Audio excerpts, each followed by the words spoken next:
My name is Stephanie Mitchell, 35 years old, and I never thought I'd be the woman who emptied the bank accounts and walked away. But when you overhear your husband of 7 years tell his father that you're just a business expense, after his family spent years calling you useless, something inside you breaks and rebuilds. Stronger, smarter. That's when I knew exactly what I had to do with our joint finances and the $15,000 anniversary vacation I'd planned. Let's just say his panic was absolutely priceless. Before I continue with my story, let me know where you're watching from in the comments. And if you've ever felt undervalued in a relationship, hit that like and subscribe button. Trust me, you'll want to see how I turned the tables on my ungrateful husband. I met Jackson Parker at an industry conference in Chicago 8 years ago. At the time, I was leading marketing campaigns for a mid-sized tech company, having worked my way up from entry-level over 6 years. My presentation on digital engagement strategies had just wrapped up when Jackson approached me, all confident smiles and intelligent questions. He was handsome in that clean-cut corporate way, with dark hair always perfectly styled and blue eyes that seemed genuinely interested in what I had to say. Our connection was immediate. Both ambitious professionals in our late 20s, we spoke the same language of quarterly projections and market disruption, but there was something more. A spark that transcended professional admiration. After exchanging business cards and LinkedIn profiles, we ended up talking until the hotel bar closed. 2 weeks later, he flew to Seattle where I was based just to take me to dinner. The whirlwind romance that followed was everything I thought only existed in movies. Weekend flights across the country, long phone calls discussing everything from childhood memories to dream vacations. Jackson respected my career and seemed proud to date a woman with her own professional identity. "You're not just beautiful but brilliant," he would say, making me feel seen in ways no previous boyfriend ever had. After 8 months of dating long distance, Jackson proposed during a surprise trip to Napa Valley. The ring was stunning. A 3-carat diamond that caught the sunset as he knelt among the vineyards. Without hesitation, I said yes. We were equals embarking on building a life together, or so I thought. The first year of marriage was blissful. We both maintained our separate jobs, splitting our time between Seattle and Boston where Jackson worked. We made joint financial decisions, divided household responsibilities, and supported each other's career ambitions. When we were apart, we scheduled virtual dinner dates and sent each other care packages. Marriage felt like gaining a teammate, not losing independence. Everything changed when Jackson was offered a promotion to Vice President of Business Development at his company. A substantial leap that would nearly double his already impressive salary. The catch? We would need to relocate permanently to Boston. After many late-night discussions about our future, I agreed to leave my position in Seattle. Jackson assured me that with my experience, I'd quickly find an equivalent role in Boston, and his increased salary would cushion any temporary financial imbalance. "This is an investment in our future," he said, holding my hands across our kitchen table. "We're a team, Steph. Your career matters just as much as mine." We purchased a stunning colonial house in Brookline, an affluent neighborhood with tree-lined streets and excellent schools for the children we planned to have. The house was 3 times larger than my Seattle apartment, with a gourmet kitchen, home office, and backyard perfect for entertaining. At first, settling into our new life felt like an adventure we were tackling together.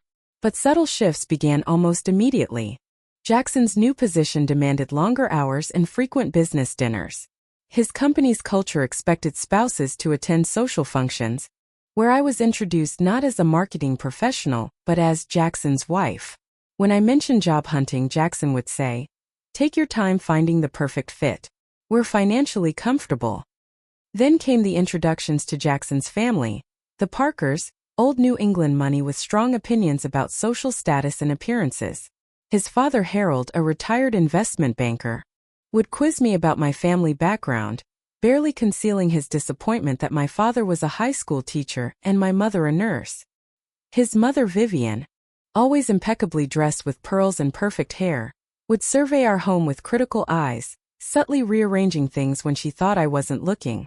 "You're so lucky Jackson chose you," she said during one of her first visits, as if I'd won a lottery rather than formed an equal partnership.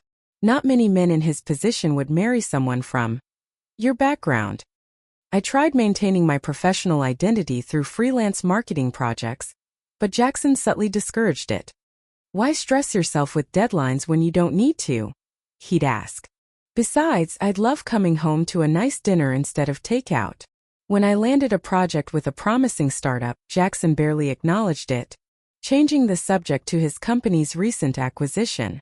At social gatherings with his colleagues, Jackson would interrupt my conversations about my past work achievements. Stephanie's being modest, he'd say with a laugh. Her real talent is making our house the most welcoming on the block. The first time it happened, I thought he was just nervous having me meet his team. By the fifth time, I recognized the pattern of diminishment. Gradually, I found myself slipping into the role everyone seemed to expect. The supportive corporate wife who managed the household, planned the dinner parties, and kept herself presentable for company functions. My marketing expertise was redirected toward perfecting our home's aesthetic and planning Jackson's business events. My professional network in Boston consisted mostly of other executives' wives, women who filled their days with charity committees and fitness classes. The woman who once led boardroom presentations and closed major client deals was disappearing, and I wasn't sure how to find her again. The equal partnership I thought I'd entered was tilting dramatically, with my worth increasingly tied to how well I supported Jackson's success rather than creating my own. By our third year of marriage, Jackson's late nights at the office had become the norm rather than the exception. Texts saying "don't wait up" arrived with increasing frequency, and our conversations had dwindled to household logistics and weekend plans with his family. When I'd ask about his work, he'd give vague answers before claiming exhaustion, but his energy would mysteriously return when his phone buzzed with messages from colleagues. I found connection through a friendship with Alicia Bennett, a former financial analyst who lived 3 doors down. Unlike the other neighborhood wives who seemed content discussing household staff and vacation homes, Alicia had sharp insights and asked questions that made me think. During our morning walks, she noticed things I'd been trying to ignore. "Does Jackson always talk over you like that?" she asked after a neighborhood barbecue. "And I couldn't help but notice you apologize 4 times for things that weren't your fault." I brushed off her concerns, but they planted seeds of awareness I couldn't unroot. When our 5th anniversary approached, I planned a special dinner at home, wearing the dress Jackson had once said was his favorite. He arrived 2 hours late, reeking of scotch, claiming he'd completely forgotten, in the midst of closing an important deal. The carefully prepared meal had long gone cold. "Don't make that face, Steph," he said, loosening his tie. "It's not like you had anything else important to do today." The casual cruelty of his words stung worse than the forgotten anniversary. What had happened to the man who used to send flowers to my office just because it was Tuesday? My responsibilities at home had expanded to include virtually everything. I managed our social calendar, arranged home maintenance, handled all cooking and cleaning despite Jackson's promise we'd hire help, and even took over his personal shopping and gift buying for his family and colleagues. When I asked for appreciation, Jackson would say, "But this is your domain. I don't expect thanks for closing business deals." His mother Vivian's visits became increasingly difficult to endure. During a Sunday brunch at our home, she examined the freshly baked pastries I'd woken at 5 a.m. to prepare. "It's lovely that you have so much time for hobbies," she said, delicately breaking a croissant. "Real working women barely have time to shower, let alone bake." She turned to Jackson. "Your father and I were worried when you married someone without family connections or substantial career prospects, but I suppose she's found her niche keeping house." Jackson chuckled indulgently while I sat frozen, waiting for him to defend me. The defense never came. Later that week, while searching for insurance documents, I discovered Jackson had been keeping financial details from me. Though my name was on our joint accounts, I realized I had no idea how much he actually earned or where much of it went. When I raised the issue, Jackson dismissed my concerns. "Why do you need to worry about all that financial stuff? I make sure the bills are paid and you have your shopping money. Isn't that enough?" Shopping money was his term for the allowance he deposited into my personal account, as if my expenses were frivolous rather than necessary for maintaining our home and appearance. The discovery that he thought of our finances as exclusively his made my stomach churn. "We're supposed to be partners," I said. I gave up my career to support yours. I should at least know our financial situation. Jackson sighed as if I was being unreasonable. You're overreacting as usual. I handle the finances because it's what I'm good at. Just like you handle the social stuff. Division of labor, Steph. It's efficient. Efficient seemed to be his new favorite word. Applied to anything that benefited him while diminishing me. My anxiety about financial dependence grew as I realized how vulnerable my position had become. Without recent work experience or my own substantial savings, I had gradually been maneuvered into complete reliance on Jackson. The power imbalance that had developed so subtly now seemed glaringly obvious. Around this time, Jackson began mentioning his colleague Amanda Harris with increasing frequency. She was the new director of strategic partnerships, young, ambitious, with an MBA from Wharton. First, I thought nothing of it until I noticed how his voice changed when he spoke about her, the same animation he once had talking about my work. Amanda totally gets the vision for the Asian expansion, he'd say. She's pulling together projections that will blow the board away. I made efforts to rekindle our relationship, planning date nights, trying to engage him in conversations beyond household matters, even suggesting we see a marriage counselor. Jackson brushed off each attempt. We don't need therapy, he scoffed. We have the perfect life. All my colleagues are jealous of how I have everything. Great job, beautiful home, attractive wife who doesn't nag me about working late. What more could either of us want? What more could I want? Perhaps to be seen as a person rather than an acquisition? To be valued for my mind rather than my decorative quality? To be treated as a partner rather than a possession? The final revelation came when reviewing our credit card statement. Among Jackson's charges were several from high-end jewelry stores and restaurants I'd never been to. When confronted, he claimed they were business expenses for client gifts. But the dates corresponded with times he'd told me he was working late at the office.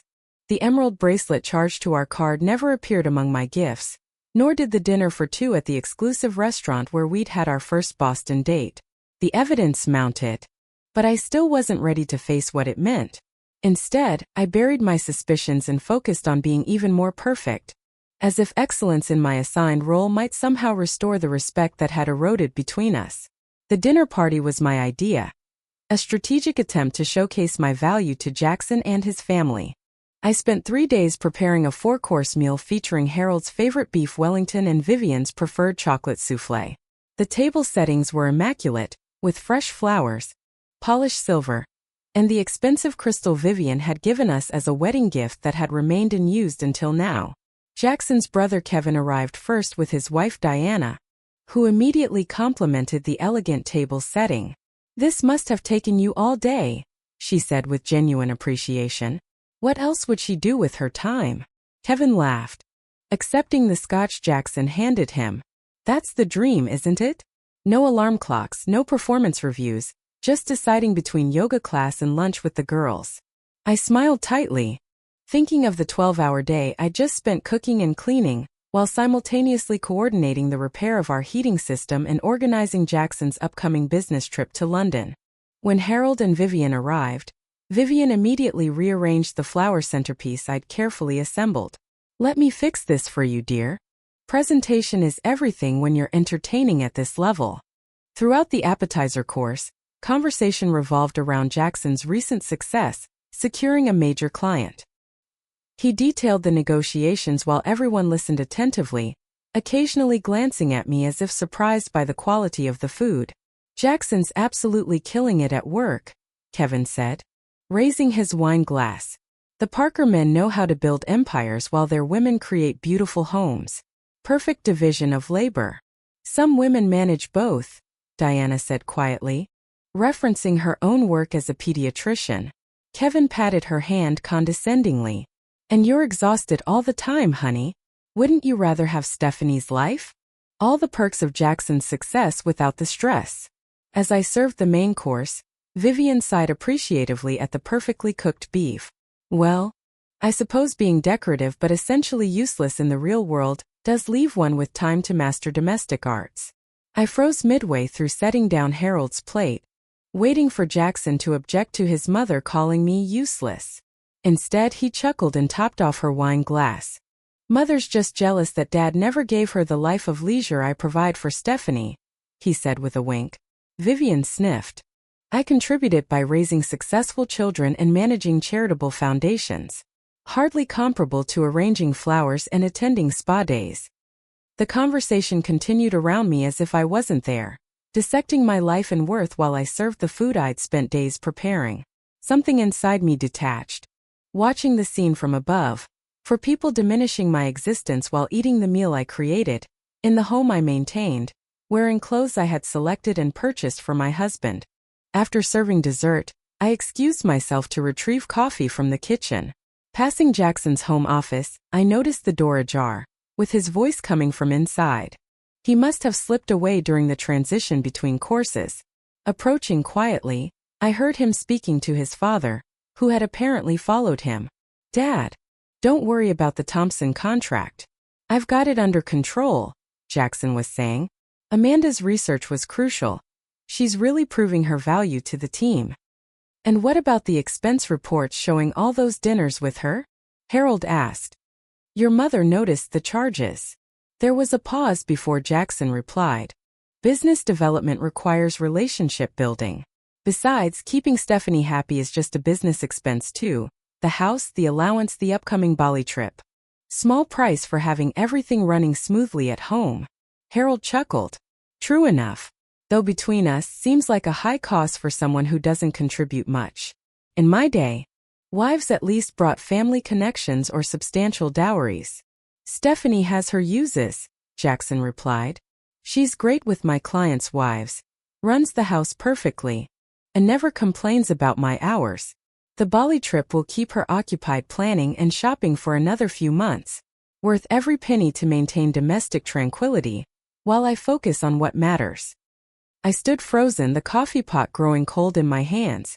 On Jackson's computer screen, I could see our joint account statement open, showing significant withdrawals to accounts I didn't recognize.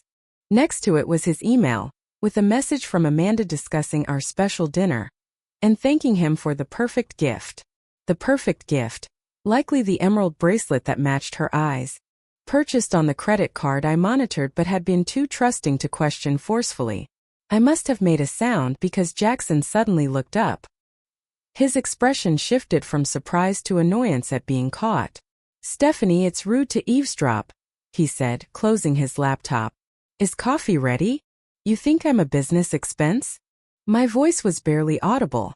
Jackson rolled his eyes. You're taking things out of context. Dad and I were discussing financial planning. And Amanda? The withdrawals from our joint account? The bracelet. His face hardened. Going through my things now? Amanda is a valued colleague, and my finances aren't your concern. This is exactly why I handle the money. You get emotional and irrational. I get emotional about my husband having secret accounts and buying jewelry for another woman. My voice rose despite my effort to stay calm. Lower your voice, Jackson hissed. We have guests. We'll discuss this later. No, let's discuss it now. What else am I useful for besides being your live-in maid and social secretary? What else am I besides a business expense? Harold cleared his throat awkwardly. I'll rejoin the others, he muttered, slipping past me. Once his father left, Jackson's demeanor changed completely. You're making a scene over nothing. Amanda is a colleague. The accounts are investments I'm managing for our future. And you're acting hysterical. This is exactly why I don't involve you in financial decisions. Our joint account has my name on it. Those are our shared assets. Assets I earned, he snapped, his mask of civility dropping entirely. What exactly have you contributed financially in the last 5 years, Stephanie? Who pays for this house? Your clothes? The Bali vacation you've been obsessing over? A little gratitude would be appropriate. The clarity that washed over me in that moment was almost dizzying. 5 years of diminishment, gaslighting, and gradual erasure crystallized into perfect understanding. I had become a possession rather than a partner. I need some air, I said, setting down the coffee pot. Fine. Pull yourself together and come back with dessert coffee. We'll discuss your inappropriate behavior later. Jackson straightened his tie and returned to the dining room, all charming smiles for his family. I heard him make an excuse for me as I slipped out the back door into our perfectly landscaped garden. My phone buzzed with a text. It was from Jackson. Emergency at work. Need to go in after dinner. Don't wait up. On a Friday night. Another lie so transparent now that I could see clearly. I sat on the garden bench, tears finally coming as I mourned not just my marriage but the independent woman I had allowed to be slowly suffocated. The woman who had once commanded boardrooms and led marketing teams would never have accepted being called useless or treated as a transaction. As the tears dried on my face, something hardened within me. I may have been complicit in my own diminishment, but I could choose to stop it now. Looking back at the brightly lit dining room where the Parkers continued eating and laughing without concern for my absence, I made a decision. It was time to show them exactly how useful I could be. I wiped the last tears from my face and returned to the kitchen, mechanically serving coffee and playing the perfect hostess for the remainder of the evening. While the Parkers discussed Jackson's recent promotion and Kevin's new boat, I observed them with new eyes, seeing clearly the subtle exchange of condescending glances when I spoke, the way they talked around me rather than to me. After they left and Jackson departed for his emergency meeting, I sat down at our dining room table with my laptop. For the first time in years, I approached our household like the business problem it was, applying the strategic thinking that had once made me successful in my career. First, I examined our financial situation. Though my name was on our joint checking and savings accounts, I discovered I had limited access to investment accounts Jackson had opened. Using his carelessly saved passwords, I uncovered multiple accounts I'd never known about, including one with regular transfers to a downtown condo address I didn't recognize. The Bali vacation I'd spent months planning, supposedly our second honeymoon to celebrate 7 years of marriage, had been paid for entirely from our joint account. $15,000 for luxury accommodations, first-class flights, and exclusive experiences, all carefully researched and arranged by me. The next morning, I called Alicia and asked if we could meet for coffee, away from our neighborhood. At the quiet cafe downtown, I shared my discoveries. "I'm not surprised," she said, stirring her latte. "The way Jackson speaks to you at neighborhood functions made me uncomfortable from day one. But finding out he's been hiding money and possibly having an affair, that's beyond disrespectful." "I don't even know what my rights are," I admitted. "Everything's in both our names, but he acts like it's all his." Alicia set down her spoon. "Actually, I can help with that. Before I left finance, I worked with many women in similar situations. Legally, joint accounts belong equally to both parties, regardless of who earned the money." She pulled out her tablet and showed me relevant laws regarding marital assets in Massachusetts. "The key is documentation. Start keeping records of everything, all the household work you do, every expense you manage, any contributions you've made to his career success." That afternoon, I began meticulously documenting my contributions to our household and Jackson's career. I calculated the market value of the services I provided: personal assistant, housekeeper, cook, event planner, stylist, and social secretary. I documented the countless dinner parties I'd hosted for his clients, the gifts I'd selected that had strengthened his professional relationships, the nights I'd stayed up helping him prepare presentations. I researched our Bali vacation, confirming that cancellations could be refunded if done within the next week. I inventoried our home, identifying everything I had purchased, inherited from my family, or received as personal gifts. Next, I contacted a lawyer Alicia recommended, Lauren Griffith, who specialized in helping women in financially imbalanced marriages. During our consultation, she reviewed my documentation and outlined my options. "Massachusetts is an equitable distribution state," she explained. "This doesn't necessarily mean a 50-50 split of assets in divorce, but rather what the court deems fair based on multiple factors, including non-financial contributions to the marriage." "I'm not sure I'm ready to file for divorce," I said, "but I need to protect myself financially while I figure things out." Lauren nodded. "You're entitled to your fair share of joint assets. I recommend securing those funds in your own account before having any confrontation with your husband. Based on what you've told me, he may try to restrict your access once he realizes you're asserting independence." With Lauren's guidance, I developed a clear understanding of what constituted my fair share of our joint assets. She helped me calculate reasonable amounts based on both Massachusetts law and the specific circumstances of our marriage. At home, I continued my normal routine, maintaining the facade of the perfect wife while Jackson worked late and returned home smelling of unfamiliar perfume. I noted that his upcoming business trip to Chicago was scheduled for the following week, a 3-day conference that would give me the time I needed. I set up my own bank account at a different institution than the one we shared, using my maiden name and having statements delivered electronically to an email address Jackson didn't know about. I researched affordable apartments in neighborhoods Jackson would never visit, finding a modest 1-bedroom with a 6-month lease available immediately. Each night after Jackson fell asleep, I carefully sorted through my personal belongings, identifying what was truly important to keep and what could be replaced. I digitized important documents and stored copies in a secure cloud account. I located my birth certificate, passport, and other identity documents Jackson had insisted on keeping safe in his office. The final piece fell into place when I confirmed that Jackson's parents would be visiting the day after his return from Chicago, their traditional monthly dinner at our home. The timing couldn't have been more perfect. As I laid the groundwork for my departure, I felt a strange calm replacing the anxiety that had been my constant companion for years. For the first time in too long, I was taking control of my life rather than managing someone else's. The morning Jackson left for his Chicago trip, I kissed him goodbye at the door, playing the role of supportive wife one last time. "I've laid out your blue tie for the presentation," I said, straightening his collar. "And I've arranged for your dry cleaning to be delivered tomorrow." "Thanks," he replied distractedly, barely looking up from his phone. "Don't forget my parents are coming for dinner Friday. Mother wants your roast lamb."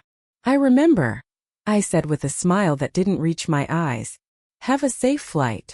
The moment his car disappeared down our tree-lined street, I set my plan in motion. I'd prepared a detailed checklist, breaking down each task into manageable steps to ensure nothing was overlooked in the limited time I had. First, I went to our bank.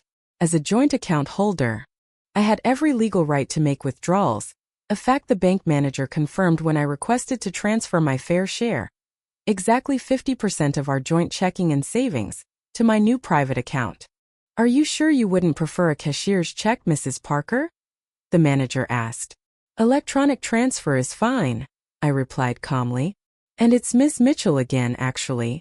Next, I called the travel agency handling our Bali vacation. "I need to cancel due to a family emergency," I explained.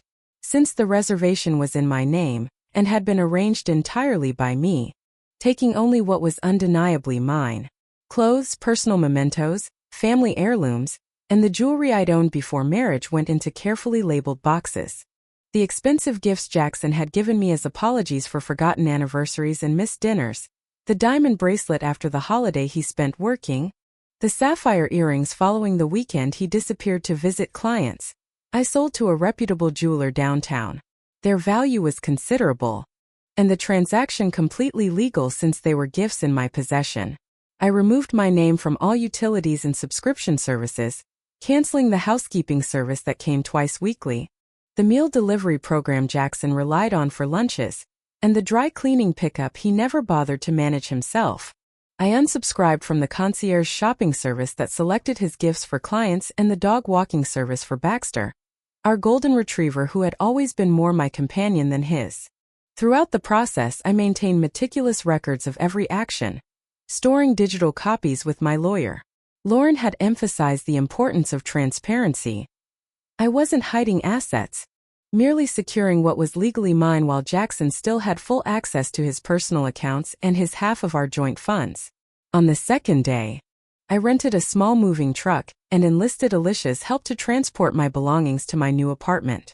The space was modest but bright, with large windows overlooking a small park. Nothing like our sprawling Brookline home, but somehow more appealing in its simplicity. "How does it feel?" Alicia asked as we arranged my essential furniture, pieces I'd inherited from my grandmother that had been relegated to our guest room when Jackson decided they didn't match his preferred aesthetic. "Terrifying," I admitted, "but also like I can breathe for the first time in years." That evening, I returned to the house one last time. I deep-cleaned every room, leaving the place immaculate as a final statement. In Jackson's home office, I left an envelope containing a detailed letter explaining my decision, along with complete financial records documenting exactly what I had taken and why it constituted my fair share. The letter was calm and factual, without the emotional accusations that might have given him ammunition to paint me as irrational.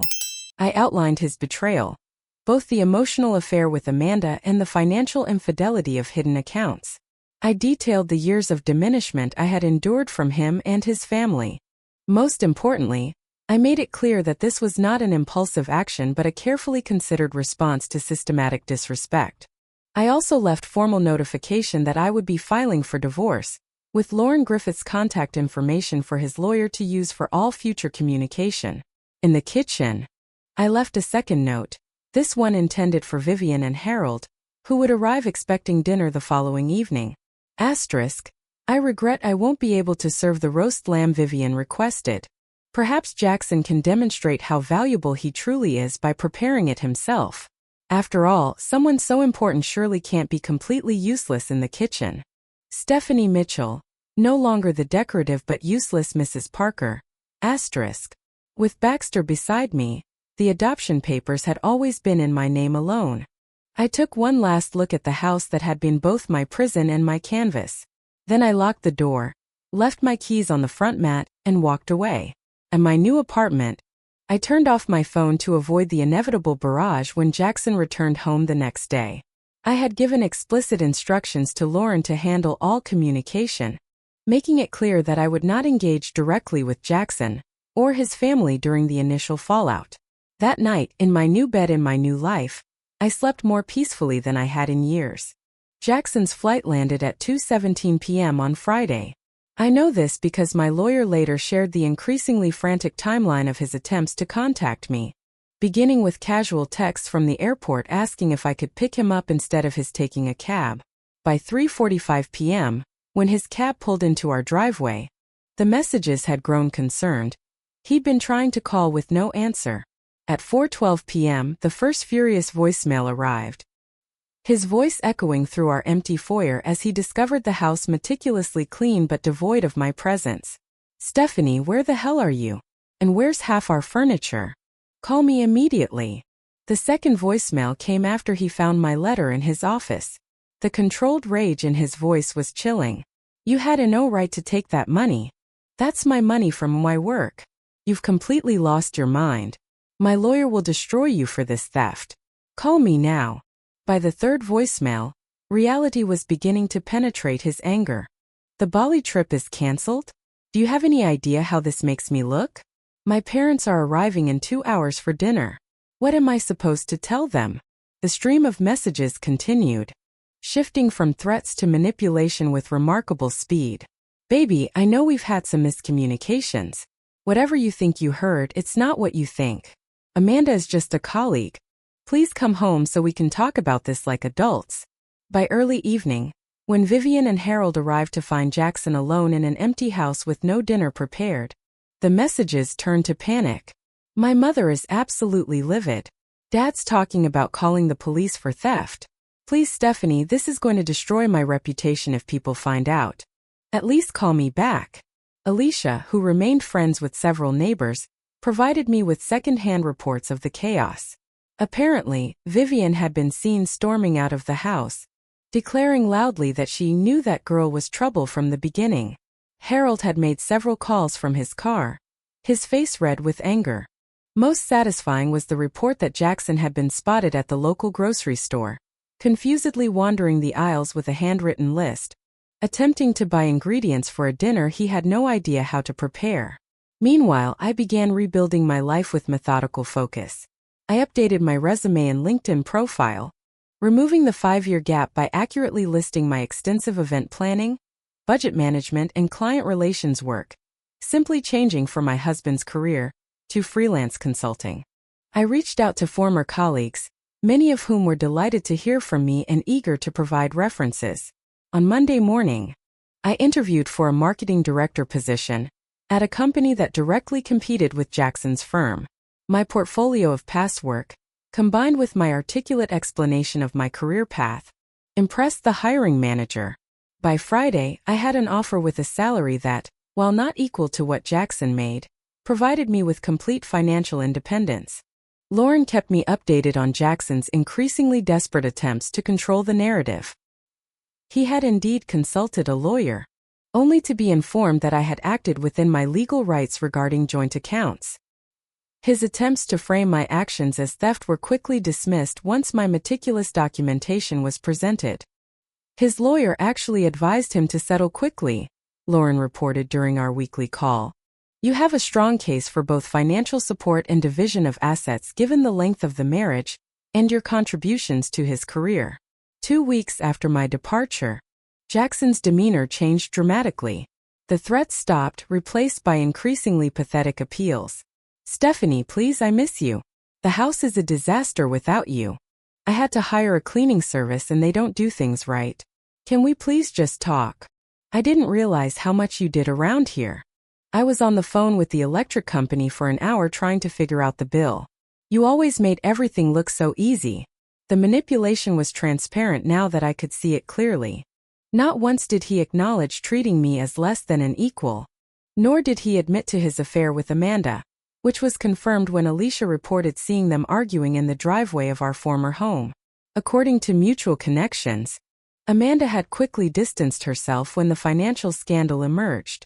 Apparently, she had been under the impression that Jackson was planning to leave me for her, not just conducting a side affair. When she discovered his financial situation was more complicated than he'd presented, her interest cooled considerably. Jackson's professional reputation suffered as well. Without me managing his schedule, wardrobe, and social connections, his polished facade began to crack. He arrived late to meetings, wore mismatched attire, and forgot important client details I had always carefully tracked for him. The absence of the dinner parties and social events I had orchestrated left a noticeable gap in his client relationship management. Meanwhile, I thrived in my new position. My experience managing complex projects transferred perfectly to corporate marketing, and my ability to handle difficult personalities, honed by years with the Parkers, made navigating office politics remarkably easy. For the first time in years, I was recognized for my intelligence and capability rather than my decorative value. 3 months after my departure, Jackson appeared at my office building, unshaven and visibly exhausted. He barely resembled the polished executive who had once dismissed my career as unimportant. 5 minutes, Stephanie, he pleaded as security prepared to escort him out. Just give me 5 minutes. Against my better judgment, I agreed to speak with him in the public cafe across the street. You look good, he said, studying me with confusion, perhaps expecting to find me diminished without him. Instead, he faced a woman in a tailored suit with clear eyes and straight shoulders, no longer shrinking to make him feel larger. What do you want, Jackson? I asked, checking my watch. I have a meeting in 20 minutes. I want you to come home, he said, reaching for my hand across the table. I pulled back before he could touch me. I was wrong, okay? Is that what you need to hear? I was wrong and I miss you, and the house isn't a home without you. The house was never a home with me in it, I replied. It was a showcase for your success and a prison for my potential. That's not fair, he protested. I gave you everything. No, I interrupted. You gave me things. Beautiful, expensive things to compensate for taking my identity, my career, and my self-worth. The difference is now I understand the cost. His expression hardened. So that's it? 5 years of marriage thrown away over one misunderstood conversation. It wasn't one conversation, Jackson. It was thousands of small moments where you chose to diminish me instead of support me, where you laughed when your family called me useless instead of defending me, where you lied about Amanda instead of being honest. At the mention of Amanda's name, he flinched. She meant nothing. That's over. I'm aware, I said. Apparently, once your finances became complicated, your appeal diminished considerably. His face flushed with anger. You've made your point with this independence demonstration. How long are you going to punish me before coming home where you belong? I stood, gathering my belongings. I am home, Jackson. For the first time in years, I'm exactly where I belong. I placed my business card on the table. Have your lawyer contact mine for the divorce proceedings. Don't approach me in person again. As I walked away, he called after me. You'll regret this. Stephanie, you were nothing before me, and you'll be nothing again. His words, intended to wound, instead confirmed the absolute rightness of my decision. 2 weeks later, I encountered Vivian at a charity gala I was attending with my new company. Her eyes widened in shock at seeing me confidently networking with Boston's business elite, no longer as someone's wife but as a marketing executive in my own right. Stephanie, she said coldly, intercepting me at the bar. I see you've landed on your feet after abandoning my son. I smiled, noticing for the first time the insecurity behind her perfect makeup and rigid posture. I didn't abandon anyone, Vivian. I simply stopped accepting less than I deserve. Jackson is devastated, she said, though her tone suggested more concern for appearances than her son's emotional state. His father and I always knew you weren't committed to being a proper wife. You're right about that. I agreed, taking my champagne from the bartender. I was never interested in being a proper wife by your definition. But I was fully committed to being an equal partner. Something Jackson never wanted. Before she could respond, I added, by the way, I donated those pearl earrings you gave me for Christmas to a women's shelter fundraiser. They fetched a good price, which will help women rebuilding their lives after leaving unhealthy relationships. I thought you'd appreciate knowing they're serving a useful purpose. I left her sputtering indignantly, making my way back to my colleagues with a lightness in my step that had been absent during my entire marriage. 6 months after walking away from my life as Mrs. Parker, I stood in my office overlooking Boston Harbor, reviewing the quarterly marketing strategy I developed for our newest product line. The afternoon sun streamed through the windows, catching on the simple silver bracelet I'd bought myself to celebrate landing the position of marketing director. Stephanie? The executive team loved the presentation, said my assistant Zoe, poking her head through the doorway. They've approved the full budget for the campaign. That's fantastic news, I replied, feeling the particular satisfaction that comes from professional recognition earned through genuine merit. My new life had taken shape with surprising speed. The modest apartment I'd initially rented had been replaced by a bright condo in Cambridge, filled with furniture and art I'd selected based solely on my own taste. After years of deferring to Jackson's preferences, the freedom to choose even simple things like wall colors and coffee mugs brought unexpected joy. Therapy had become an essential part of my healing journey. Dr. Melanie Harris specialized in helping women recover from controlling relationships, and our weekly sessions helped me understand the gradual erosion of boundaries that had led to my situation. What you experienced was financial and emotional abuse, she had explained during one particularly illuminating session. The isolation from your career, the control of financial resources, the constant diminishment, these are classic patterns, not character flaws in you. Reconnecting with old friends proved both challenging and rewarding. Some relationships had withered during my marriage as Jackson subtly discouraged friendships he couldn't control. Others had remained dormant, waiting for rekindling. My college roommate Brianna flew in from Seattle for a weekend visit, bringing photo albums from our early career days that served as powerful reminders of who I had been before meeting Jackson. I always wondered what happened to that ambitious woman who was going to revolutionize digital marketing, she said as we flipped through images of my first industry presentations. She got lost for a while, I admitted, but she's finding her way back, stronger for knowing what she doesn't want. The legal aspects of dissolving my marriage proceeded with less drama than I had feared. Jackson's initial threats of protracted legal battles dissolved when faced with the reality that Massachusetts courts looked unfavorably on his behavior. Lauren negotiated a settlement that acknowledged my contributions to his career and our household, including compensation for the years of unpaid labor that had facilitated his professional advancement. He finally realized that fighting you publicly would damage his reputation more than settling fairly, Lauren explained when presenting the final agreement. Plus, I think seeing you thrive independently contradicted the narrative he'd created about you needing him. Jackson himself had attempted reconciliation several more times, each approach more desperate than the last. When flowers and apologies failed, he tried manipulation, then intimidation, and finally a performance of profound change. "I'm in therapy now," he claimed during one unexpected phone call. "I realize how I took you for granted. I've changed, Stephanie." "I'm glad you're getting help, Jackson," I replied. "But my decision is final. Some bridges can't be rebuilt once they're burned." His final attempt came in the form of a letter, delivered to my office rather than my home. He had never managed to discover my new address.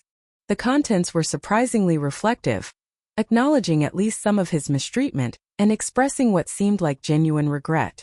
Had it arrived in those early weeks of uncertainty, it might have swayed me. Now it simply confirmed that I'd made the right choice in leaving. I filed it away with the divorce papers, closing that chapter of my life with neither hatred nor nostalgia, but simple recognition that some lessons require painful learning. Financial independence proved even more empowering than I had anticipated. Building my own credit history, managing investments, and making purchasing decisions without justification or permission restored a fundamental sense of agency. I established an emergency fund that would ensure I never again felt trapped by financial dependence, then began contributing to retirement accounts I controlled completely. My relationship with Alicia deepened from neighborhood acquaintance to true friendship. Her unflinching support during my transition had created a bond built on mutual respect, rather than social convenience. "You know what I admire most?" she said during one of our now regular Sunday brunches. "Not just that you left, but how methodically you rebuilt afterward. You didn't just escape, you thrived." One crisp autumn day, almost exactly a year after my departure, I encountered Vivian at an upscale department store. I had just finished selecting a dress for an industry awards ceremony, where I was nominated for an innovation prize when I spotted her examining evening gowns in a nearby department. Our eyes met in the mirror, her expression freezing in recognition. For a moment, I considered slipping away to avoid confrontation. Instead, I straightened my shoulders and approached her directly. "Hello, Vivian," I said calmly. She turned slowly, assessing me with critical eyes. "Stephanie, you're looking well." "Thank you. I am well." An uncomfortable silence stretched between us until she finally spoke again. "Jackson is seeing someone new. A lovely girl from a good family. Her father is on the hospital board with Harold." "I'm glad to hear it," I replied sincerely. "I hope he's happy." She seemed disappointed by my lack of reaction. "They're discussing marriage." Color rose in her cheeks. "You had everything any woman could want. A beautiful home, financial security, social position.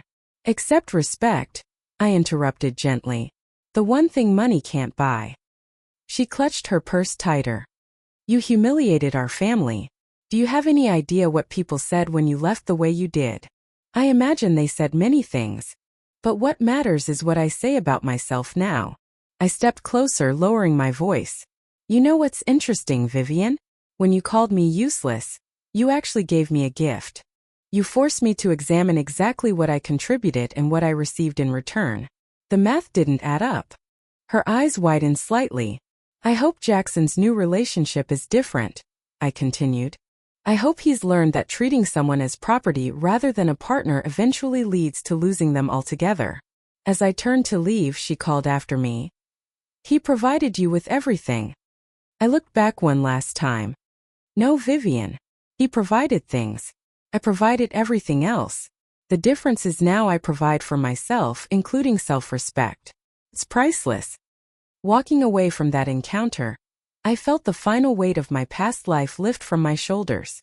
The woman who had once intimidated me now seemed small and brittle, clinging to outdated notions of worth defined by men's achievements rather than her own.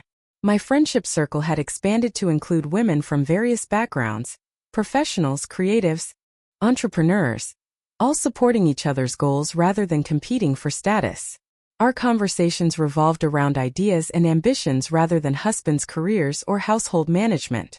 The depth of these connections made my previous social life seem hollow by comparison. I had even begun cautiously exploring dating again, though with fundamentally different criteria than before. The charming, ambitious businessman had lost his appeal, replaced by interest in men who demonstrated emotional intelligence, respected boundaries, and valued partnership over possession. Whether these explorations would lead to a significant relationship remained to be seen, but the freedom to choose based on my authentic needs rather than societal expectations felt revolutionary. One evening, as I sat on my balcony watching the sunset over Cambridge, I reflected on the journey of the past year. The woman who had once shrunk herself to fit into someone else's vision had reclaimed her space in the world. The professional who had set aside her ambitions had rediscovered her capabilities. The wife who had accepted diminishment as the price of security had learned that true security comes from within.